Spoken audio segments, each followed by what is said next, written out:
Hello বন্ধুরা, চলে আসলাম আজকে দুপুরবেলা রান্না বান্না নিয়ে। আজকে বানাবো চিংড়ি মাছের মালাইকারি।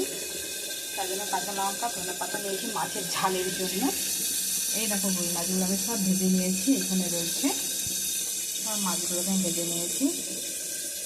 এখানে আছে মাছের ডিম, নুন হলুদ মাখিয়ে আমি এখানে পেঁয়াজটা দিয়ে রেখেছি। এবার লঙ্কাটা দেবো, ভালো করে চটকে মাখিয়ে নেবো। আর এখানে বানাবো মাছের ঝালের জন্য টমেটো নিয়েছি আমি। এই দেখো টমেটো আর পেঁয়াজ আছে। আজকে রান্নাটা তোমাদের কেমন লাগলো অবশ্যই একটা কমেন্ট করে জানাবে।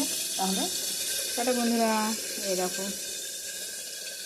এখানে সব আমি রেডি করে রেখেছি, আমি শুধু রান্নাটা করে নেবো।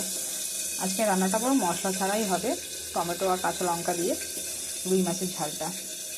ভালো লাগলে অবশ্যই একটা লাইক কমেন্ট শেয়ার করে দেবে, চ্যানেলটাকে আমার সাবস্ক্রাইব করে দেবে। আর পাশে থাকে তো বন্ধুরা, তোমাদের একটা কমেন্ট আমার কাছে অনেক গুরুত্বপূর্ণ।